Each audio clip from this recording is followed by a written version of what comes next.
I'm Spiro, Spiro, get well while I breathe. I hope and Spiro got well. And the sound goes Om and Om and Om. The great mystical and cosmic sound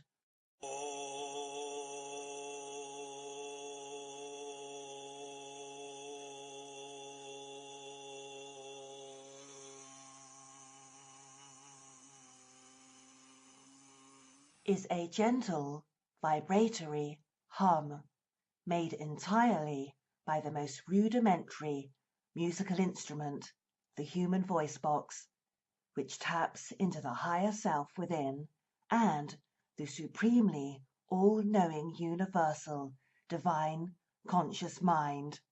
The mellow and yet very stirring sound of Om helps take us on an individual journey of self-awareness and universal transcendence. The origin of the symbol and sound Om.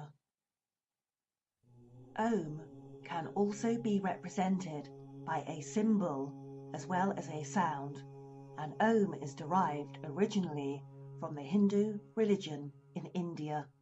The Om symbol, known as Omkara in Hindu, Dharma or universal spiritual and cosmic energy, goes as far back as the 11th and even possibly the 10th centuries BC, and for that matter, maybe even further.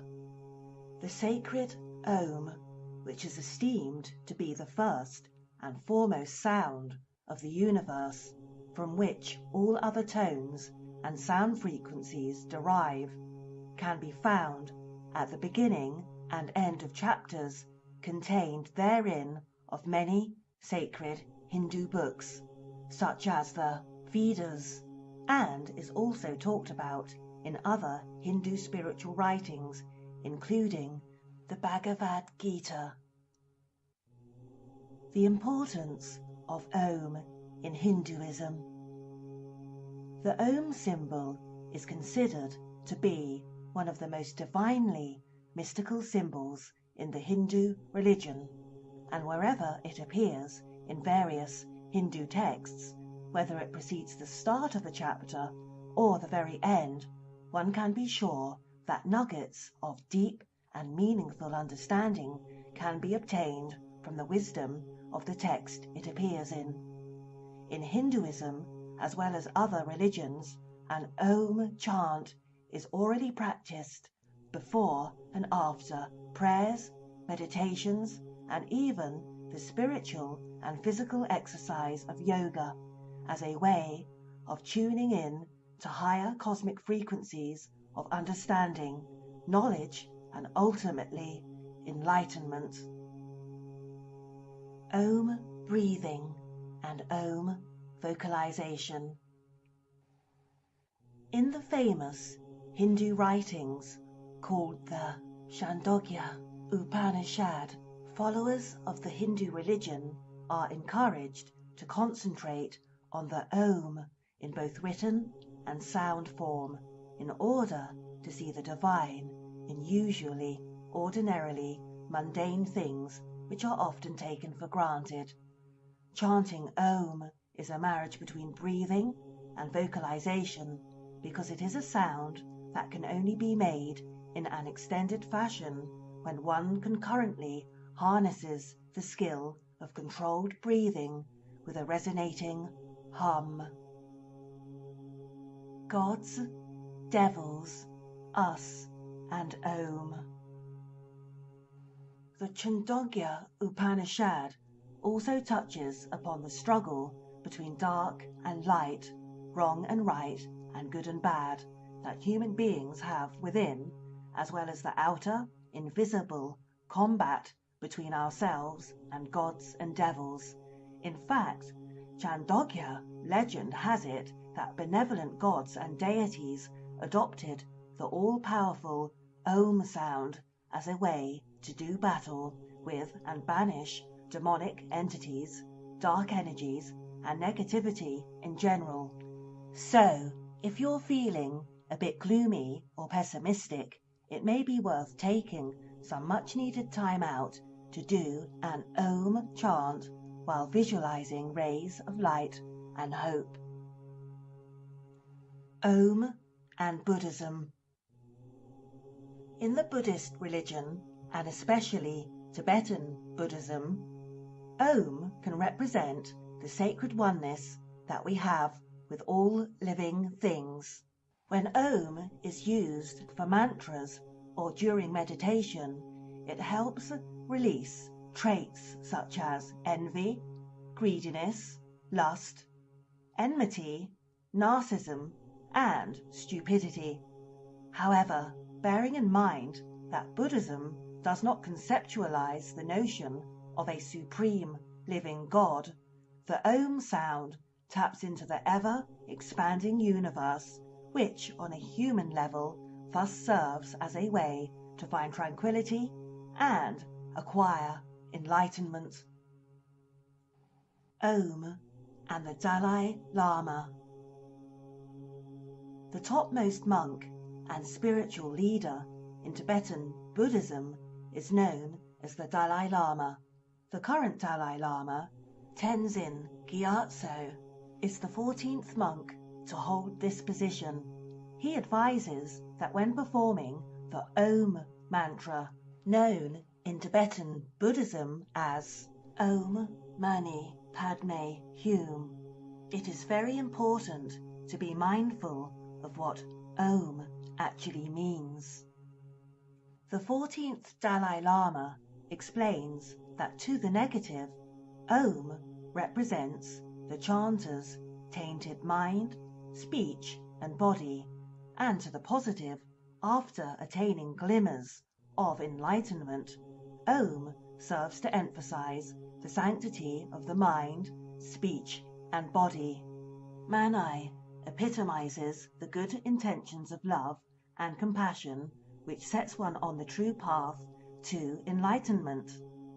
Padme can be translated to mean lotus, and the lotus reminds us that great beauty can grow from muddy beginnings, and so too can an unwise person grow to become wise through meditation and recitation of the Om. Last but not least, we have Hum, which is the totality of peace within, a steady, stable, and perpetual peace, which is impossible to uproot. Om and the third eye. The third eye, or the sixth chakra, is the midway spot between our two eyebrows.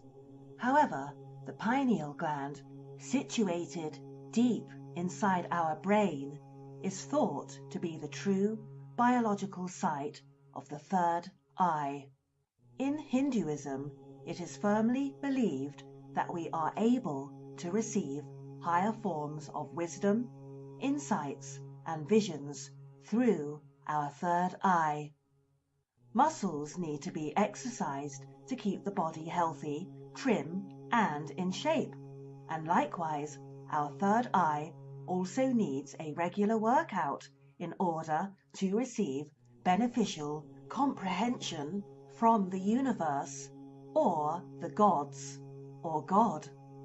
Spiritual practices and disciplines such as prayer, meditation, and yoga are all methods which can enhance the power and effectiveness of the psychic third eye.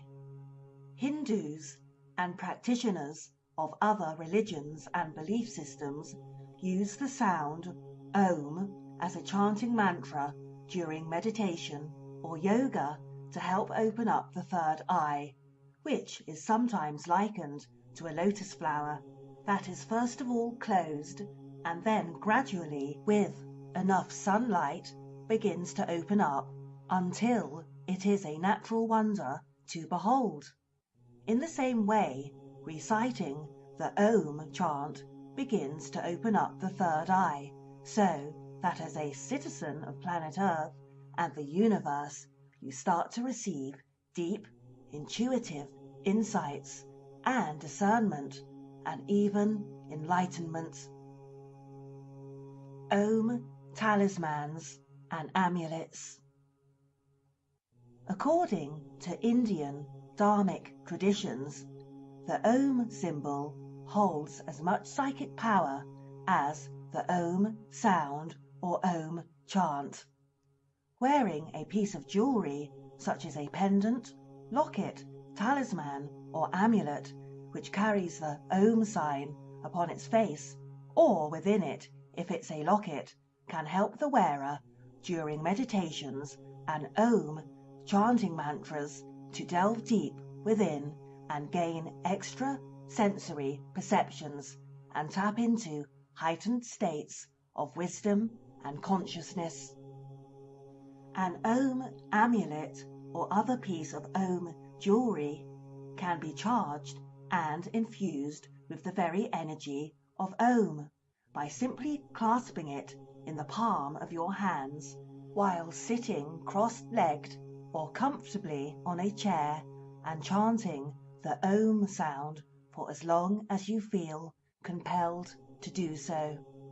Then, once the Om pendant, talisman or amulet is charged, during subsequent Om chants and meditations, gently hum the humble yet powerfully transfixing and awe-inspiring Om sound, and behold the wisdom it invokes from the world within and the external world of ever-expanding consciousness. Quote by Amit Ray. You are a cosmic flower. Om chanting is the process of opening the psychic petals of that flower.